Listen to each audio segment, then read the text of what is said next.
Good evening, everyone. Welcome to the Tuesday Night Dynasty Heat Seekers live stream. I'm your host, Bryce Frazier, and I'm joined by the always reliable Anthony Leone. Leone, how are we doing today? Doing good. A lot of action today in the NFL. Happy to talk about some of the trades and some of the things that went down. But otherwise, I'm doing really well. How about yourself? I'm doing well. Outside of just like not a very good fantasy week last week, unfortunately for me. But the trade deadline definitely lifted my spirits a little bit with some of the players I have a lot of stock in who I think their value increased through the deadline. So let's just get right into that. So I think we can kind of skip over. Obviously, we don't really have to worry about the defensive of moves, right? It's not really fantasy relevant. So let's go over some that I don't really think are like that important. So like there's a lot of running backs that got moved today, but none really big name ones like we were maybe hoping. So we see Chase Edmonds got moved to the Broncos.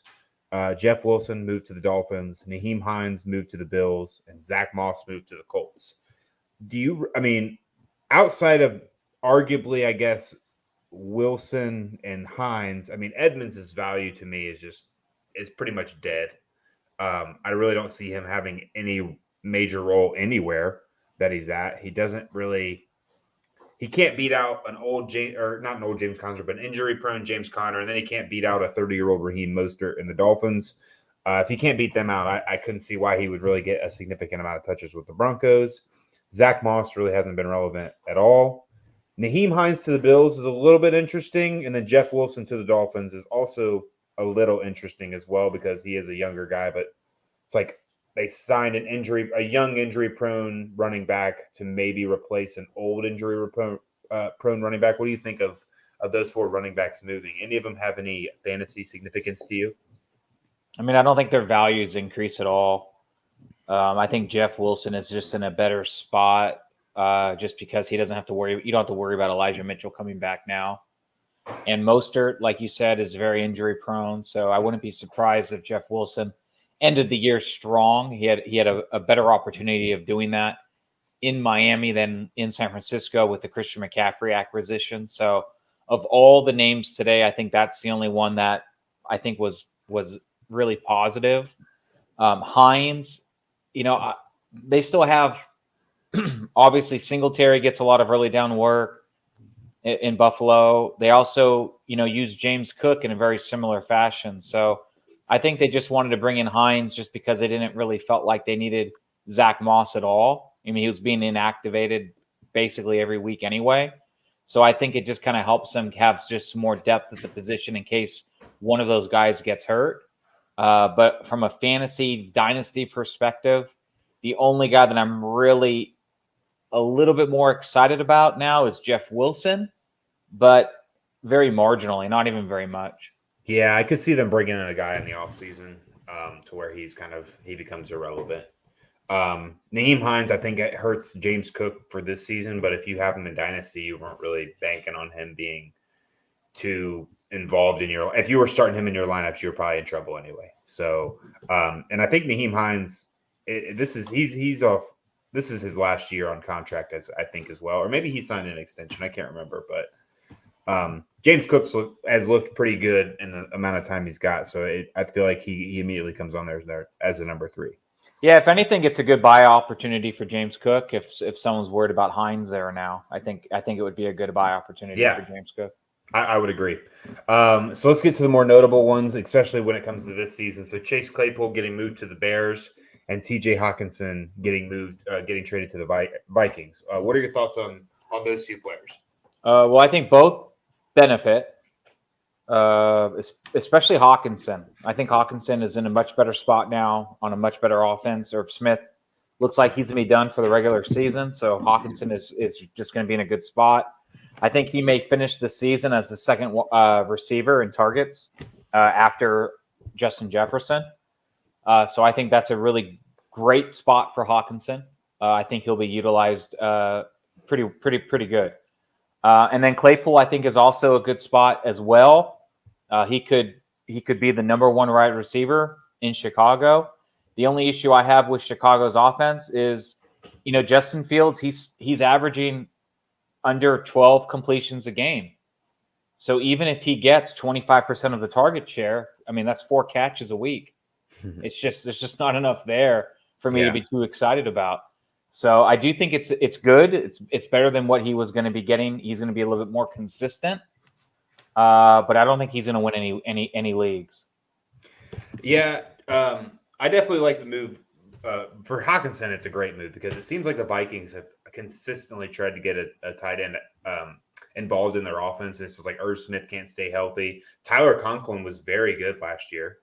I mean, he was extremely relevant. So if you put a talent like TJ Hockenson in there, I mean, I would just imagine he starts eating immediately. And it's kind of strange because that offense, that Lions offense was just like on fire. And it's like TJ Hockenson had that one good week, and that was kind of it. You know, I mean, like in the sense of like how many points they were scoring, he didn't get like a big chunk of it. You would think with how talented he is, he would have got like way more. It's just Goff spreads the ball out pretty well, and obviously Amon-Ra St. Brown demands a lot of the targets when he's on the field, and I just feel like he stretches the ball down the field more, where Hockenson is going to do better on shorter passes.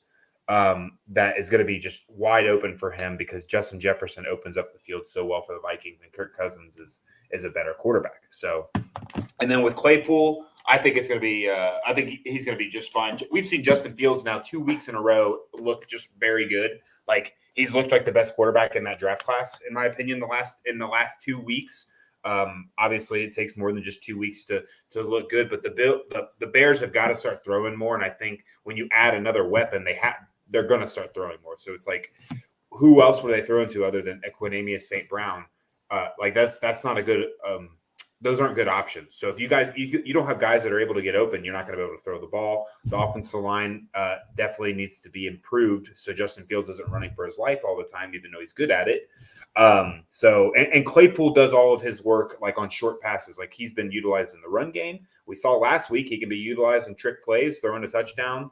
And obviously he's a pretty good receiver, especially throughout the middle of the field, being a big body wide receiver. So I think Claypool's target share is going to be, I mean, for that team is going to be very high, but I think that like his production is going to be better because he was the second, kind of becoming the third option in Pittsburgh already. So now he immediately comes on this Bears team. And I think that it wouldn't surprise me for him to kind of become the number one guy with Darnell Mooney, the number two. It seems like they both could be like just like 50-50 guys anyway, in the sense of like their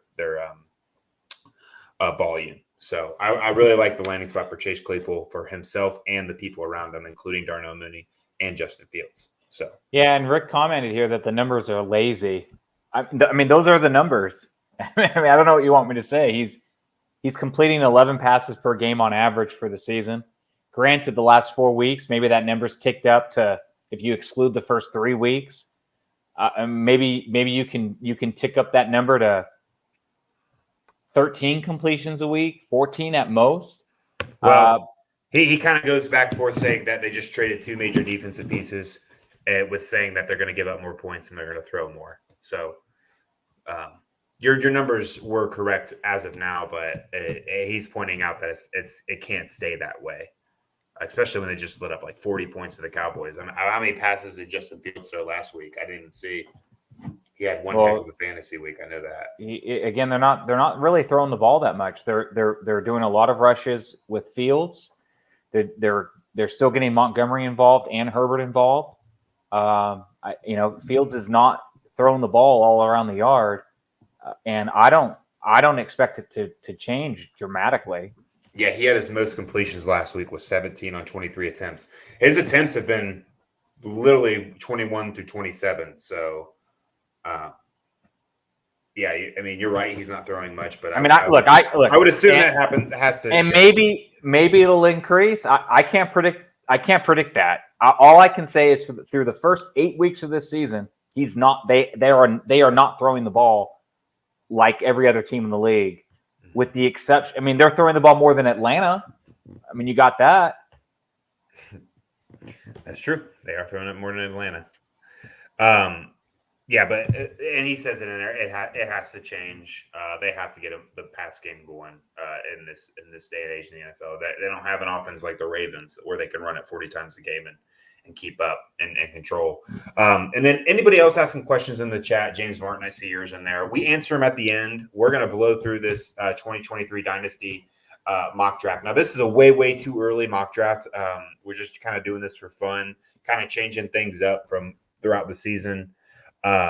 This is like what we're predicting if we were to draft next August or next off season before the next season starts. We're starting up a 2023 Dynasty mock draft. So don't take into account maybe players' values right now, because the values do change throughout the off season and going into next season. So just so you know, you're going to see some guys right now that were taken probably in the first round and startups this past year that might be falling to the second round because of age or maybe they weren't, just for any reasons at all. So just so you guys know that if you're watching this at a later date.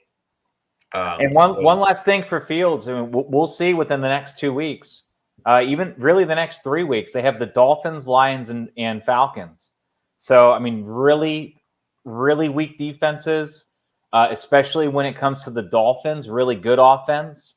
Lions have been pretty good on offense too, surprisingly. So, if we're going to see the Bears throw the ball more, this is going to be the test over these next couple of weeks. Mm-hmm. So we broke it down round one. So Leone and I did this kind of ourselves just for fun. So we went back and forth, and we started. Obviously, I think Leone, you started it by taking Jamar Chase, and then I went Justin Jefferson right after that, and then you went Jonathan Taylor. I think that we're going to see this be pretty similar. Even, I mean, that's obviously what we're predicting. I mean, that's what it probably. I would say before this past season, Jonathan Taylor was going first, right? And then we probably saw like a Jamar Chase, Justin Jefferson. Would you agree? Things are a little bit different. Yeah, I spelled Jamar Chase wrong, I know, but I had to rush. I had to rush this, Rick. I didn't know that we had the. I thought I didn't get home till late today, so I didn't get to check for Google Slides, so I had to make this on the fly. But like. At those 3 picks, I mean, would you be surprised? Let me ask you, I guess, would you be surprised if like these 3 were in any different order? Like, do you think like one should be significantly valued more than the other? Like, say if Jonathan Taylor is taken first, well, Jefferson and Jamar Chase. Well, I mean, to answer that question, no. Although I will say that I don't know for sure that these are going to be the 3 unanimous top 3 picks, as we saw in this previous startup draft. There was a question in our Discord. I forget who asked it, but they said, "Hey, has Barkley overtaken Jonathan Taylor in Dynasty?" And while I don't think the answer is yes, I think a lot of people, especially if Barkley finishes the year really strong and Jonathan Taylor continues to struggle this year, I mean, I wouldn't be surprised to see Barkley get taken ahead of Jonathan Taylor in Dynasty startups next season. Now, as you know me with age, I wouldn't personally do that, and I'm not going to weigh this poor season with Jonathan Taylor getting nicked up all year against him, and I wouldn't draft Barkley higher as a result. But I do think that outside of Chase and Jefferson, I think the argument for the 3rd top player in Dynasty can be argued and will be argued this upcoming offseason. I agree. I mean, if you think about it, like this is Jonathan Taylor's 3rd year in the league, right? Like, what was Saquon Barkley doing in his 3rd year in the league? He was hurt. Like, he didn't do anything. So, like, we wouldn't be surprised to see Jonathan Taylor in this is Barkley's 4th year do what he's doing, or maybe fifth year. I can't remember, but it wouldn't be surprised. Like, Jonathan Taylor's got 2 years, is 2 years behind Barkley. So I agree with you. I'm not, just because right now Barkley is doing better than Jonathan Taylor, I don't constitute that as a reason to draft him before him next year, because like you said, these are running backs, and age is more important with running backs, I think, than any other position, especially when you're taking them this early in a draft. So I'll take the guy that's got 2 or 3 more years more than the other one. So I think even if Jonathan Taylor continues to be, like mediocre the rest of this season, and Barkley, is still playing the way he does, we see Jonathan Taylor's talent. Like, his talent isn't going away. It's just situation. So I'm going to take that talent, that youth and that talent above him no matter what. So maybe you could take advantage of that and when other people are drafting and maybe you have the 4th pick and you see Chase, Jefferson, and then Barkley taken, you're getting extremely good value with Jonathan Taylor at that 4th pick. I mean, I picked 4th here, and I still took Jalen Waddle over Saquon Barkley because, I mean, Jalen Waddle right now is producing. I mean, Jalen Waddle and Tyreek Hill right now are just producing at such a high level. Like he, in my opinion, is Dynasty wide receiver number 3 pretty easily, in my opinion. So I just can't ignore the youth and much more longevity that a wide receiver like Jalen Waddle has in his career than Saquon Barkley, who might have like 2 more years, and then we start to see the wear and tear on him, which he's already got quite a bit. So that, I mean, you took CD Lamb in front of him, I'm assuming for the same reason. Yeah, I mean, it's just age and longevity at the position. Mm-hmm. Yeah, so kind of easy. I think the first 6 are pretty easy. There's obviously guys that we can debate the rest of this draft. The 1 point and the next guys, Christian McCaffrey. Like I couldn't blame anybody taking him at the 1-4 or where he's at in this draft as well. He's 25. Is he 25, Leone? He's on your team now. I think he's 26, and I think next year he'll be 27. But I believe he's 26 right now. Yes, I believe he's 26 right now. Okay, but I mean, so you said last week.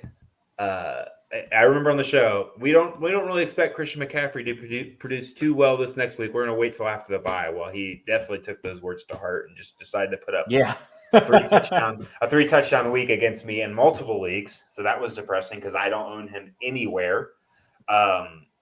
Yeah, well, I mean, you could argue he didn't have as good of a rushing game, and I think that's what we were specifically speaking of. But he decided to throw a touchdown and catch a touchdown, so he kind of just did it all. And the Rams, in the first half, though, I mean, it was kind of a slow start for the Niners. They really didn't really turn it on until the second half. But I mean, nonetheless, I mean, Christian McCaffrey is just a baller. As long as he can stay healthy, he'll be taken in the first round for sure in every startup draft next year. Yeah, he's a league winner type of guy. Just the production, and now we got a sneak peek of what the usage is going to be like. I mean, dude's involved in every aspect of the game already. And I know this is out of your realm, but with the 8th pick, I think it probably might surprise a lot of people. But I took Bijan Robinson, running back out of Texas. Now, this guy will be a rookie, and he will be drafted potentially in the first round, if not early second, similar to what Bryce Hall was drafted in this past real draft. And I think he's more talented than Bryce Hall. He is super efficient in all aspects of the game, the run, the pass. He can do it all.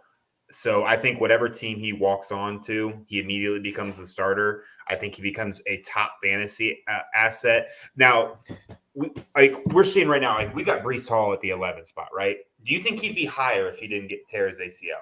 I think we would have probably took him a little bit higher. Would you have?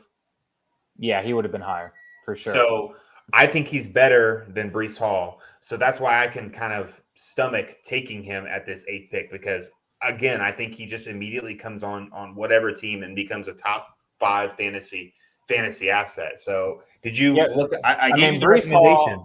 Bryce Hall would have been top 5 had he not suffered that injury. He misses. Yeah.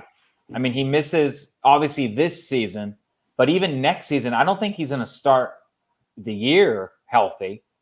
So you're potentially missing him. He may start the year on PUP. And like we saw with J.K. Dobbins, you don't just come back and dominate. Sometimes you can. Players have in the past. Adrian Peterson, guys like that come to mind, but it doesn't always happen. And so if you're doing a first round startup pick and next year in 2023, and you don't know for sure if this guy is ever going to be legit again, and you have to take him in the first round, I mean, at some point you have to draft him. And so he falls to the end of the first. I think that's about right. I think if we're looking ahead, trying to plan out like, hey, how's this going to go down? I think that's exactly where he's going to fall next year in startup draft. So I think we nailed that one down. Yeah, I really think these last 4 picks in this first round were just all good picks. Like AJ Brown at the 1.9. He is so far stayed healthy this season and has looked just absolutely dominated. Or I'm sorry, and has just absolutely dominated everybody he's played against. I mean, dude is a freak athlete. You see that he got drug tested the next morning Yeah, I after saw his 3 touchdown that. game. Yeah, I thought that was of course, ironic. NFL, sure. The non-random drug test for Yeah. sure.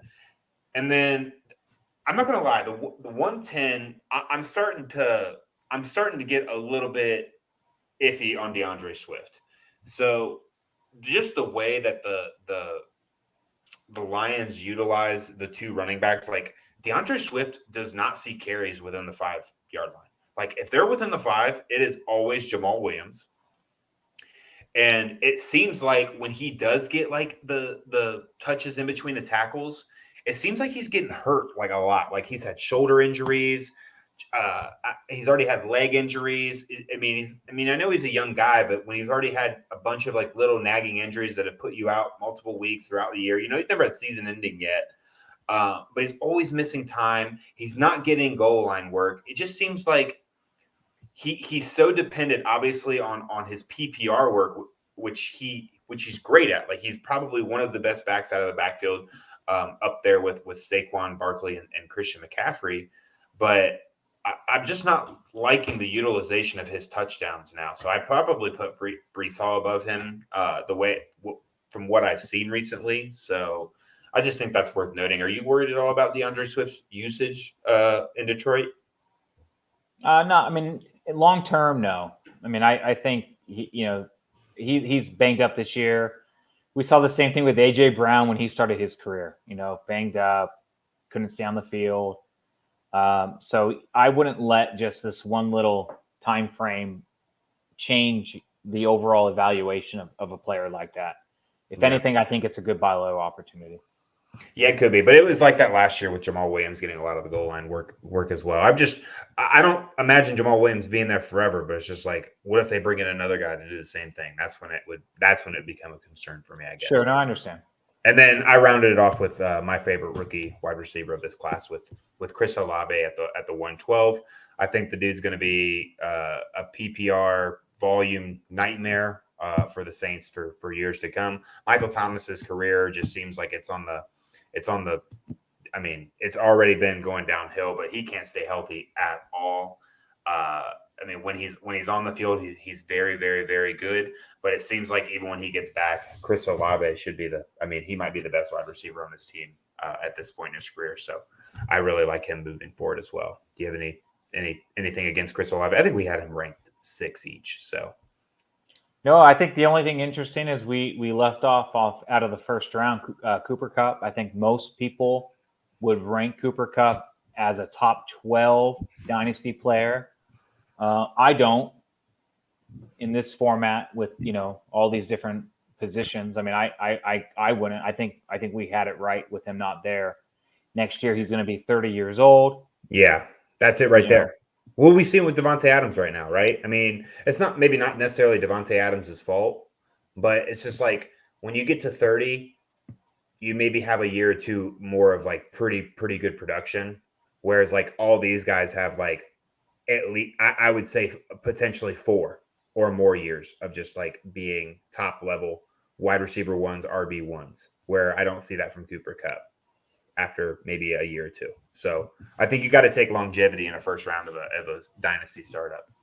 And then the other thing here I thought was interesting. I mean, if you have maybe DeAndre Swift, if you have Breece Hall on your roster, and for sure, there's a team that's 0-7 in your league, 0-8, whatever, would you just trade them for their first round pick, knowing it's going to be the first overall pick? So you could trade Breece Hall or Swift straight up for 101. Now, maybe you want to wait a few weeks just to make sure it's actually going to be the 101. Mm-hmm. But I just thought that was kind of interesting. You could, people say, oh yeah, how many Swifts, how many firsts is Swift worth? Or how many firsts is Breece Hall worth? Everyone would say more than one.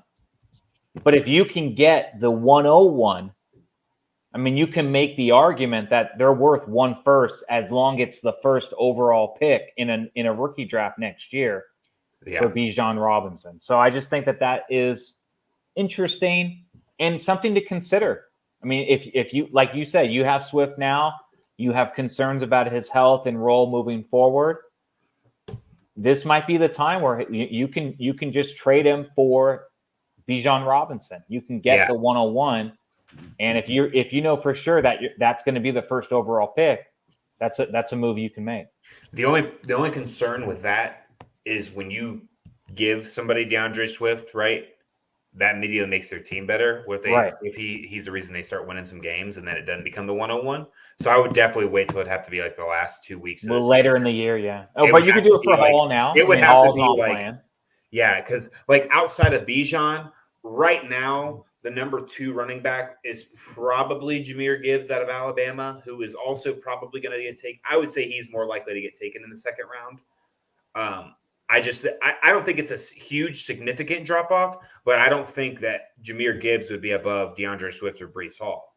So it's like I don't want to take that risk if that was the case. But at end of the year comes and like someone's like, maybe someone's ignorant on, like maybe they're, no offense, like you, and don't pay attention to college football, and they're like, hey, I'll give you DeAndre Swift for your first overall pick. You'd probably do it. Yeah. So, but you could take advantage of that. But now, what if Bijan Robinson ends up in a bad spot, though? I will take the talent. So, like, if Bijan Robinson gets drafted by like the Chargers with Eckler, or he gets drafted, I mean, like something like that. It would have to be. I mean, I've already done my research of where landing spots for these rookies, because I have so many I have like 3 dynasty leagues where I've kind of started tanking already for picks. And I've got several where I'm in a situation to get Bijan Robinson. And I've already been looking at all these landing spots, and there's just only a couple of teams that really make sense to draft running back, especially early in the draft, and they're all not bad landing spots. The Falcons are one, and especially since Bijan could be a great back out of the backfield, great landing spot. Cardinals are another, and then the Miami Dolphins are another as well. So, and that would be a second round for the Dolphins, I believe. Okay. So, the projected landing spots are great. Like there's just not really a team that would take that early of draft capital and draft Bijan Robinson and not immediately use him. Kind of like the Jets with Bryce Hall. Like we saw the takeover. People thought Michael Carter was the answer, and we quickly saw that he's just not as good as Bryce Hall. So the landing spot does not scare me, I guess is the answer. Yeah, very good. All right, round 2. You started it off. This is you, right, with Kenny Walker? Yeah, yep. Kenny Walker. You ended the first round with Olave, and I followed it up with Kenneth Walker. Yeah, Kenny Walker. I mean, great pick. I really like him a lot. Another guy now I'm seeing Swift's usage. I wouldn't mind drafting Kenny Walker above DeAndre Swift. I'll take the guy that I think is getting closer to 20, 25 touches a week rather than like 10 to 15.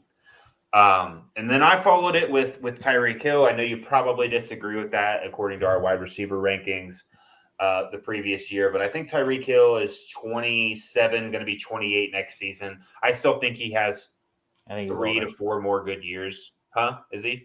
I think he's older, yeah. Go ahead and look it up. He's 28 now. He'll be 29 next year. When's his birthday? March. Okay. 29. 28, he'll be 29. But Tyreek Hill has looked, fantastic. He hasn't lost a step since early in his career. So unless I really see him start to go downhill, I think in the second round, I don't hate taking guys that can be league winners. And the way Tyreek Hill is playing right now, dude's putting up. Jalen Waddle is putting up an insane amount of fantasy points, and Tyreek Hill is still beating him. Like Rick and I have a $5 bet. Yeah, I always think about your bet. Did you see it again? Yeah, I did. Dude, it's insane. I know. It was really close this week too. When I saw 43 and 35. Yeah, I know. So Tyreek Hill will put up like Jalen Waddle will put up 42 and Tyreek Hill will put up 44. These dudes are just going insane this year. It would not surprise me if somehow both of these guys got in the top 3. It's Stephon, realistically, it's Stephon Diggs, Cooper Kupp, Tyreek Hill, and Jalen Waddle, like, is there another guy? Justin Jefferson. Okay, so I think they both easily get top 5, but there's still a lot of football left to play, and they got to stay healthy, of course. And then you took Najee at the 2.3. I think a lot of people this year we're gonna see Najee fall in a lot of drafts, and I'm glad we didn't let him fall, because what are the Steelers' roots are running the ball, right? They have to get back to that. Like, they've been running the ball since Jerome Bettis. At least that's since I've been watching really football. They've always had a very, very good run game. Najee is a great runner. That offensive line is just not very, very good this year. Would you be surprised to see, like, I mean, I feel like there's a pretty big drop off in running back dynasty rankings after Najee Harris. Like, is there anybody else? I think the next running back we got here is Joe Mixon. Would you be real surprised if people like were taking other running backs above Najee Harris? I can't even think of any more that come to mind right now. But well, I mean, we still have like the Dalvin Cooks and Yeah. Camaras and guys like that.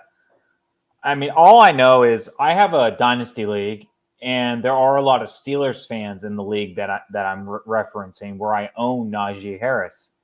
And man, they must think that I don't like Najee. I mean, I've gotten some of the lowest. I've gotten some of the lowest lowball offers for him that I just laugh at. And so but I know there are people out there selling Najee for discount prices. But I've said it from the start of the season. He's injured. He's obviously not. He doesn't look himself.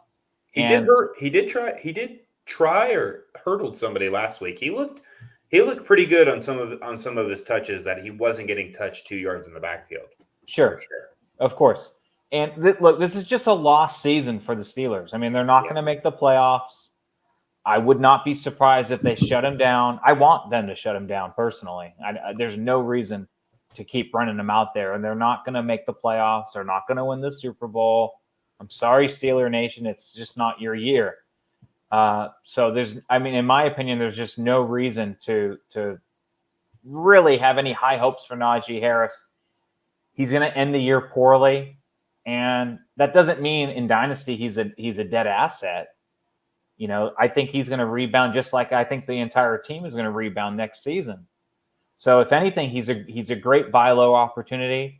I think in a lot of startup drafts, you're not going to see him go in the early second. I think you're going to see him go mid-second, maybe even late second, or even later than that.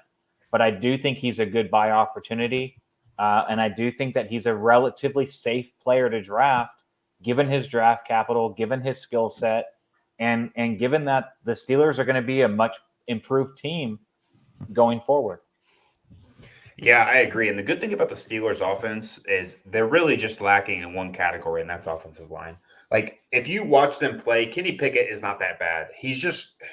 No quarterback is really that good under pressure, especially when they're under pressure the entire game. Look at Justin Fields for the Bears. Like, we've seen him have great games, especially as of recent, but that's because he's making plays with his legs. And Kenny Pickett is relatively mobile, and he's very accurate. He makes quick decisions. Their wide receiver talent is there. They have good tight end play. They've obviously got good running back. They just have to address the offensive line, and that team can be dramatically different next year, especially if they can get the run game going. It's going to open up the rest of the offense. It's going to take pressure off Kenny Pickett. They put a first-round draft pick into him, so they're going to give him his opportunities. And I think that you're right. This year's just lost. Just try and I think this year for Mike Tomlin should just be to continue to let Kenny Pickett get some experience, get maybe a more chemistry with George Pickens and Deontay Johnson, address O-line in the offseason, and restart next year. And the Steelers can be back into maybe competing for that tough division next year. I agree 100%. So, and then we find ourselves going wide receiver 4 times in a row with Stephon Diggs, T. Higgins, Cooper Kupp, Deebo Samuel. And I like this order a little bit. I'd have Cooper Kupp above T. Higgins personally, just because I really don't think T. Higgins is anything like super, super special. Like, he's the number 2 wide receiver on his team. Sure, he could end up being a number 1 somewhere else. I really don't know if the Bengals are going to be able to afford all three of Burrow, Higgins, and Chase, especially having to pay Burrow and Higgins probably in the same year and then Chase the following year. So it wouldn't surprise me to see T. Higgins wind up in a better situation where he is where he's in a better spot to get more volume, I guess. But I just don't. I really don't know if his value is something that I like. I think he's a guy I kind of steer clear of, which is why I guess I have no shares of him. So I'll take Cooper Kupp here and hope he has another elite year and can maybe win me my fantasy league. And then Stephon Diggs, he's 27, I think. Maybe he's 28. Is he 28? Look it up. He's got to be 28. Okay, well, he and Tyreek Hill are the same age, and they're both producing at a high level. So I'll take him for the same reasons. 28. He's actually turning 29 next month. Oh, is he? He is. Okay, so he's kind of the same reason I took Tyreek Hill at the 2.2, and I guess I took Tyreek Hill a little bit earlier because he's a little bit younger. So he is a little bit younger. That's true. Is Deebo Samuel? Does the acquisition of Christian McCaffrey worry you at all about Deebo Samuel's potential usage for the 49ers? Not really. I mean, the Niners weren't really using him as a running back this season as it stands. Which so if anything, fantasy production, right? It has. Although, Jimmy Garoppolo just isn't a really good quarterback. He's really efficient with the ball. They're a run-first kind of offense. But Shanahan, that's not what he wants to do, and that's why they drafted Trey Lance. They drafted Trey Lance because they want to be dynamic. They want to look like the Chiefs. They want to look like who doesn't? But those are the types of guys they're bringing in. They want to be. They don't want to be like a run-first type team. They want to be a dynamic team. They want. Oh, we have another girl in here. Huh? Bryce on the chat. Oh, gotcha. Find your love in your city, dude. Yeah, San Francisco. They want to just be dynamic. So Deebo wasn't getting a lot of carries, and that's fine. They didn't want him to get a lot of carries. Deebo didn't want to be one of those kind of players anyway. He wants to be more of a receiver. And so I think once Lance is the starter next year, assuming he's healthy, I think we're going to see a different type of offense. We're going to see different, bigger plays down the field. Deebo is going to be able to create plays in space, get a lot of receptions. I'm personally not concerned about Deebo Samuel's production in that sense. And Christian McCaffrey just elevates the rest of the team around him. I think Trey Lance will do the same. And so, no, I'm not concerned about Christian McCaffrey with Deebo Samuel eating away at his production. I just think we're going to see a better offense next season as a whole. And so this season, Deebo may take a hit, but once Trey Lance is back, I think we're going to see a really good offense moving forward. Yeah. The NFC is weird. Like, it would not surprise me to see Jimmy Garoppolo and the 49ers in the Super Bowl, and then next year Jimmy Garoppolo doesn't have a job. That's just how good the rest of the 49ers and the coaching staff are. Which is really odd to Garoppolo, think about. And Garoppolo, he'll have a job. He'll have a starting job, but it may not be in San Francisco. I don't think definitely won't be. I don't think it'll be in San Francisco. But he will have a starting job somewhere. Washington comes to mind, a place like that. Yeah, it wouldn't surprise me for a team to acquire him and then draft a rookie quarterback and let him sit a year kind of situation, I guess. Or just a team that didn't get a rookie quarterback and they gotta do something, right? Like the Panthers could for some reason pass on quarterback, get Jimmy Garoppolo, let him play, and if Jimmy Garoppolo doesn't pan out, they could give the Matt Corral a shot and then address it the following year. So a lot of teams that are rebuilding immediately don't always get quarterback. They'll like to build the rest of the team before they do that. So, and I think that's the right way to go about it. Yeah. And then at the 208, we see our first tight end get taken, and I took Kyle Pitts. And I really only took him because, I know he's been struggling this year, but that's because we mentioned it earlier when we were talking about the trades of of teams getting moved with the Falcons just not throwing the ball. Like if they threw the ball 30 to 40 times a game, Kyle Pitts' production would be significantly higher.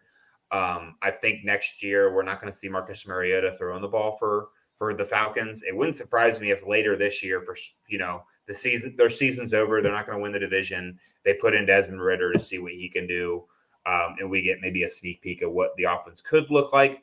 Not saying it's going to happen, just wouldn't surprise me. But I'll take the talent and the youth at tight end position.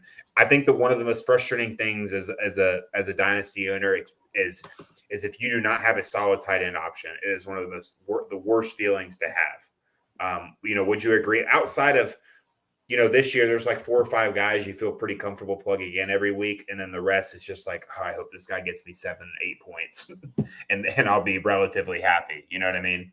Do you agree with that, or do you think it's too early for tight end? No, I think it was the right call. There was a trade in one of my leagues recently where the team essentially traded Lamar Jackson for Kyle Pitts. It was a 1 QB league. Wow. Man, this is a bad trade. I'm looking at it right now. They traded away George Pickens and Kyle Pitts for Lamar Jackson and Terry McLaurin. And when the trade went down, it was 3 weeks ago. It was right after Lamar Jackson had that crazy tear to start the year. And I said to him, look, I wouldn't have done Lamar Jackson for Kyle Pitts straight up, and you lost George Pickens. It's like not my trade. Like, this is just not a trade I would do. Kyle Pitts is doing bad right now. You're right. And every time he has a bad week, he's in the chat, making fun of Kyle Pitts.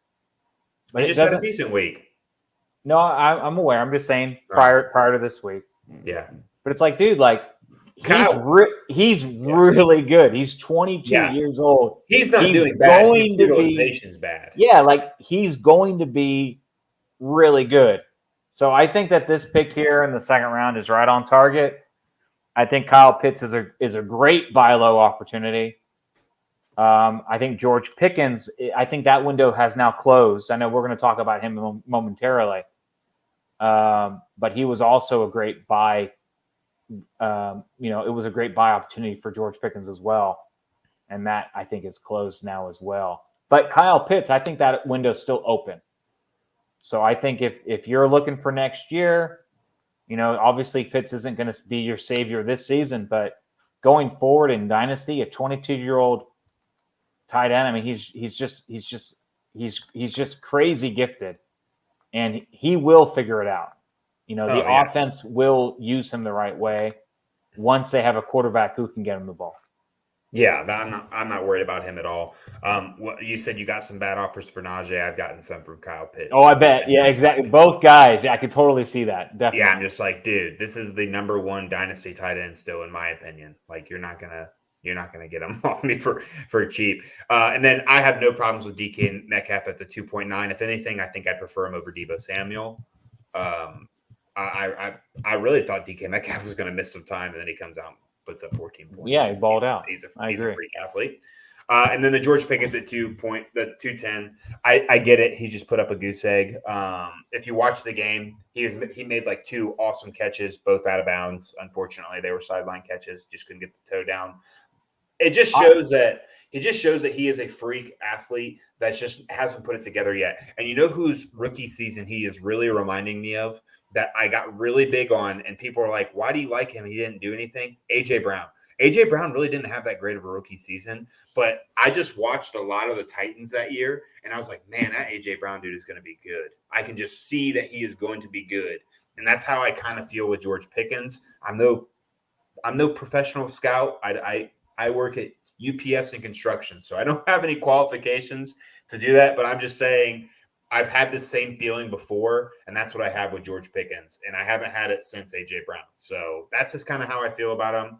I think right now, if people were to watch this, George Pickens at 210, that's way too high. But I think at the end of the season, they'd be like, oh, okay, I can see why you take him in the second round, because I think he is going to get in that top tier wide receiver category sooner rather than later. So I think with the Claypool trade, people would dig it now. And that's why I alluded to being the window has now closed for buying him. I mean, I don't think anyone's going to look at this and think, oh my gosh, you guys have George Pickens in the second round of a startup. Are you guys insane? I think that's going to be the norm moving forward. I think, we did this before the Claypool trade, this mock draft. I think you hit it on the head. I mean, you saw into the future that, hey, this guy is going to be this valued this high in 2023. I think you nailed that. I really do. And so maybe I'm wrong. Maybe the buy window is still there. Maybe you can still acquire George Pickens. Maybe this is your last week to do that. I don't know, but he is definitely a guy that you should be trying to get on your roster. Yeah, he's a great talent. And then Joe Mixon at the 211. I'm starting to have a problem with Joe Mixon because I just think that I really, really think that the Bengals could be addressing running back next year. Like, it just wouldn't surprise me. I did not like how he looked against the Browns. He's always trying to make a big play when sometimes, the 4 or 5 yards is there. I don't know. He's efficient in the pass game and all. It's just like, again, the eye test. Like, I loved Joe Mixon before the season started. Like, he would have been here easily for me, if not higher. But it's just like throughout the season, and in the offseason, you were very high on him. I remember you said he was like in the top 5 of your dynasty running backs, I believe. Yeah. He was. Yeah. But so was. I think my top 8 definitely had J.K. Dobbins and Cam Akers. So it's not like it hasn't looked good. But it's just like, I think I think it's just he's getting wear and tear on his tires. Like, I think his career is starting to take a Zeke Elliott like turn to where he's going to be productive still, but it's just. I blame a younger guy coming in there, and I blame the offensive line for Joe Mixon. I really just blame the offensive line. I'm not going to put that on Joe Mixon. I think they'll get that resolved in the offseason. I know that it's been an issue of the Bengals for the past few seasons, and so I know the coaching staff is aware of that, and they're going to work toward making that better. But Mixon is still young enough where I'm comfortable having him on my rosters. Yeah. Even if I'm competing thinking I'm going to not be able to compete until next season, he's still a guy that I'm willing to hold on to pretty comfortably. And so I understand your hesitations on him, given the state of the offense and the offensive line. But I would not think that that's going to be a long-term problem for Mixon. I think he'll overcome that. Yeah, there's just a handful of guys I can think of that wouldn't be surprising depending on what happens this offseason that I could see I'd prefer over him. I might right now already prefer Josh Jacobs over him. And that was a guy I was low on in the offseason. It wouldn't surprise me if I like Khalil Herbert more going into next year, depending on the David Montgomery situation. And then a rookie running back, Jahmyr Gibbs, would maybe be another guy that I would be like, okay, I'd probably prefer to have him over Joe Mixon. I want to see what the rest of the season looks like. I want Joe Mixon to convince me otherwise because he finished last season strong as well. So if he can start to turn that around, he might win me back over. Because I remember last year when I was doing the Wednesday night show with Cody for redraft, I said Joe Mixon is a guy you need to trade for if you want to win your fantasy leagues, and he finished the year off pretty strong. So it wouldn't surprise me to do that again because he gets the touches. He just does. I definitely like him in a redraft sense. Still, I just worry about Dynasty. And then we rounded off with the second tight end taken, Mark Andrews. Does Mark Andrews age? I was curious about this pick, and I'm glad we didn't really discuss any of the picks when we were making them, for just so we could save it for the show. Does the age of Mark Andrews at all worry you? I think he's 28. He's 27. Oh, he's only 27? Okay. He's 27. Doesn't worry me. I think a lot of startup drafts you'll see Kelsey get taken ahead of him, even though Kelsey is 5 years older. Yeah. Not me. I wouldn't do that. Yeah, I wouldn't either. But I think you'll see that. I think you'll see more of that. But no, I think Andrews is. You can make an argument he's the tight end 1 over Pitts, and I don't agree with that. But you could make the argument. Yeah, that's what I was going to say. Is I wouldn't be surprised if I couldn't fault people for taking Mark Andrews over him because again, some people look at Dynasty in a longer term lens, and some even myself, but when it comes to tight end, I definitely lean more of the way of your thinking where I want to look way way far in advance. Where I think Mark Andrews definitely is going to be more help. He's obviously more helpful this year as long as he's healthy, and then probably next year and the year after that, I would guess, as long as Lamar Jackson stays there. But who knows what's going to happen this offseason with him as well. Yeah, of course. All right, and that rounds it up. We didn't do a third round, but we're gonna save this and we're gonna go over it next year. I think it'll be fun to go over this close to draft time next year, and see how our mock draft panned out, because we'll probably have some on here. What were we thinking? But then there's a lot on here. I'll be like, well, we nailed it on the head on that one. So. Yeah, make sure you put your name next to the ones you did, because those are the ones we're going to be talking about. No, I'm pumped. Oh, is that right? Okay, we'll remember. We'll remember. And then, okay, so those listening to this in the form of a podcast the next day later, we're going to end it here and we're going to answer questions, which we don't have a lot in the chat. So thanks for listening, everyone. We will see you guys next week. Thank you. See ya. And we only have one question today. Would y'all trade Jalen Waddle, Kirk Cousins, and Jerry Jeudy for Herbert Goddard, tight end, premium, super flex? No. I mean, I want the Waddle side. Yeah, I get it. The Herbert deal is nice and all, but I am starting to believe that Justin Herbert is overrated. I don't think he's overrated. I mean, I think he's good. I think people put him in this top 5 category, and I wouldn't be surprised if he has a similar career path to Kirk Cousins. I really wouldn't be surprised. I don't think Herbert is overrated as much as I think Kirk Cousins is underrated. I mean, I think Kirk Cousins is really underrated. Yeah, but it's like Justin Herbert gets all this look for being like his numbers that he's put up, and I get it that he hasn't had a consistently healthy. He's missed Keenan Allen for a while now, but there's no guarantee you're going to be able to replace Keenan Allen with a guy just as good as him. What if you don't ever get a wide receiver as good as Keenan Allen for the rest of your career? And as of recently, obviously, pretty much his whole stint with the Vikings, he's had a top wide receiver. But Kirk Cousins was putting up really, really good numbers with Washington, and he didn't really have like a super flashy wide receiver. So I don't know. I always thought people were ranking Justin Herbert a little bit too high for my comfort. I always said I'd rather have Joe Burrow. But I think Waddle is just way too high of an asset. And Kirk Cousins has several years to go. Jerry Jeudy has been nice for 3 weeks in a row now. It is tight end premium, and Goddard is significant. Although I do think most fantasy players overvalue tight ends in tight end premium leagues, especially once you get past the top tier of Pitts, Andrews, and Kelsey. Because once you get past that top tier, we always say it, even in a standard tight end league, everyone's kind of about the same. They're all going to catch, 3 to 5 receptions, maybe score a touchdown or two. But in a tight end premium league, you get, a half an extra point per catch? If you're only catching 4 to 6 passes, it's not that big of a difference. So don't overvalue tight end and tight end premium once you get past the elite tight end options. Let's look where he is ranked in average points. Dallas Goedert is averaging 8th most points in tight end premium. So it's not like he's like super, super high value in this trade. Like, for example, who are some guys around him? Greg Dulcich is above him. David Njoku is above him. Pat Freiermuth is right below him. Tyler Higbee's right below him. Probably not a guy I really like.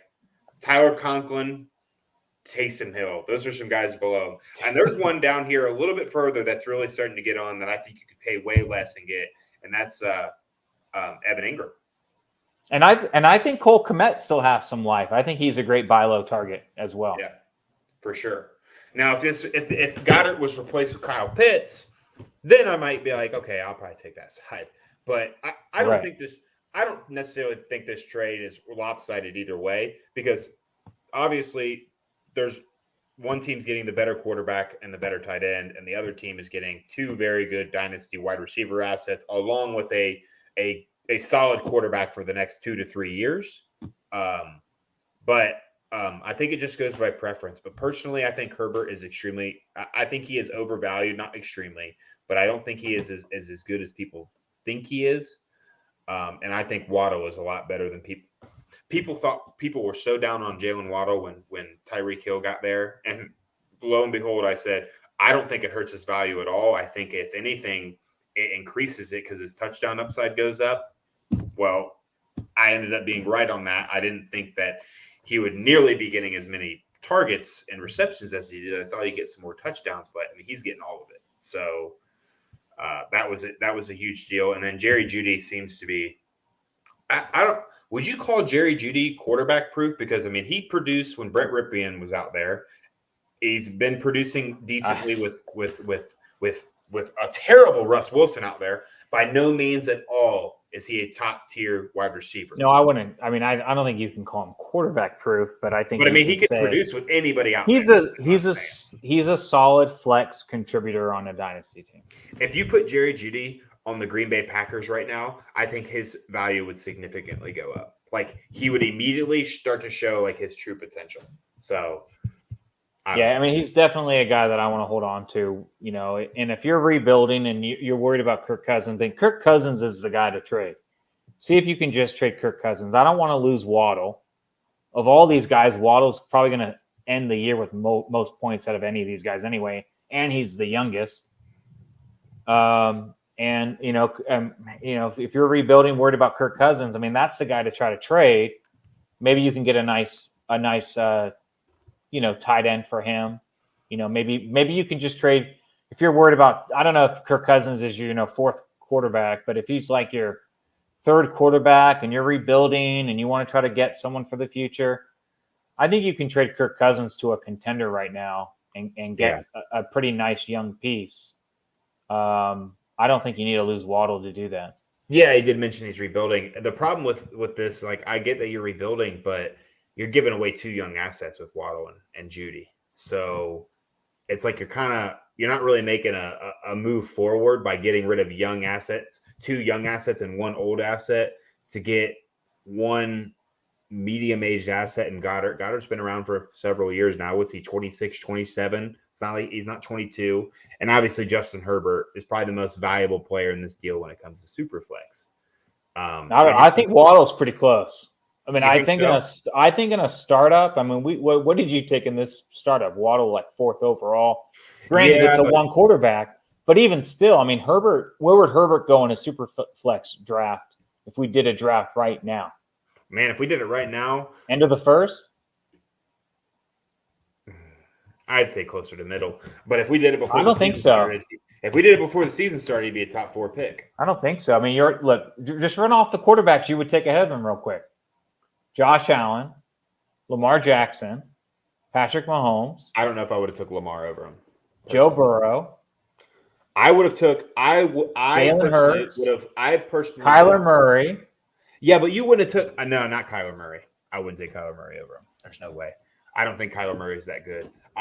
I wouldn't have. So right now, you named quite a few. But if we said if we went back before this season started, and I know. I'm talking about before this season. I'm talking about right now. Oh, right now. Josh Allen, Mahomes, Burrow, Hurts, I think are the 4 easy ones. Honestly, that's what I'm about to say. I'd take Deshaun Watson above him too. That's it. So he'd be my 6th quarterback. But I wouldn't be surprised if all 6 of them went in a row. But you would take Justin Jefferson ahead of him. I would. You would take Jamar Chase ahead of him. It would get. I mean, we're already toward the end of the first right now. We're just talking. I know. We haven't even gotten any. That's us.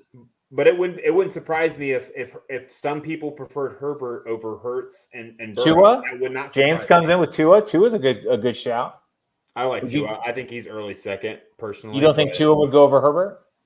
I don't think so. No, I think the way people think about him right now is he's still up there. Is it because he's left-handed? I like Tua. I was all over Tua. I'm like, dude, Tua is not a bad quarterback, people. He is not bad. We have got to wait and see what he can do when he has some talent around him. He's Steve Young. Didn't Steve Young run the ball though? Tua doesn't run the ball. We already talked about this. Do you not remember that? No, but Steve Young didn't really run the ball that well. He was Tua kinda can't run at all. He doesn't run. He looks horrible. He doesn't even know how to slide. Did you see him slide? No. It was awkward looking. I just say Steve Young because he's left-handed. He's like the only left-handed quarterback I know. Mike Vick. Oh yeah, Mike Vick. That's a Mike good Vick was shout. left-handed. Yeah. That's a good shout. He could run. Yeah. Yeah. Well, yeah. Second best rushing quarterback of all time. I'm just saying I think that we have a more realistic value on Herbert, where I think that most of the fantasy community still has him on that pedestal. And you know why? It's because they have all the excuses for him right now. And look, I like Herbert. I like Herbert. And I like Herbert. I think he's right there with all those quarterbacks we mentioned. I mean, I think he's right there with Burrow. I think he's right there with Tua. I think they're all there. Oh geez. We gotta answer this, and then you gotta go. I have to jet. Yeah. Who gets the starting role in Denver? It got announced today that the head coach said it's still Melvin Gordon. I almost said Josh Gordon. It's still Melvin Gordon. I don't want any part of any of them. If I had to drop one, I would drop Ed. Latavius Murray has to be the lowest guy. I don't know. Is he though? Well, yeah. Why would they trade for Evans if they weren't even gonna play him? He was just thrown in the deal. No, but they don't have to take him in his contract. I mean, it's not like a fantasy trade where you just throw in a guy. Like, I don't know. Latavius Murray has to be the guy that dude, isn't he getting the most touches? I know it's a mess, dude. It's a mess. It makes no sense. Let me see here. Broncos versus Jags, and then we'll get you out of here. Hold on, I got to look at this box score now because I'm pretty sure. Yeah, Latavius Murray had 5 more rushes than Melvin Gordon, had pretty much the same yards per carry, and he had 1 catch for 13 yards. Like, yeah, I mean, I don't know who you're going to. You can't drop Gordon though. Like, you can't drop the named starter by the head coach. Like, you can't. I mean, between Edmonds and Gordon, you have to cut Edmonds. Yeah, I would agree. I mean, I would say if I had all 3, I'd still cut Edmonds. You still cut Edmonds? I think so. I really do. Based on age, I would cut Latavius Murray. But yeah, if it's Dynasty, yeah, I'll cut Gordon over Murray still. But I mean, I just don't want any part of it. I would trade him for a 4th. Yeah, in redraft, I think I would cut Edmonds. Yeah, in redraft, I would cut Edmonds. That's right. Yeah. If this is a Dynasty, I would trade any 3 of them for a 4th round pick. I would try and get a 3rd, but I would take a 4th. I seriously would. Give me the chance to get next year's Romeo Doubs. Yeah. I don't care. So, alrighty, that's it for us today, guys. Thanks for tuning in. I'm not sure what we're doing next week. We'll figure it out. We'll figure it out during the week. So, thanks, guys. Yep. We'll see you guys. Thanks, Bryce. Peace.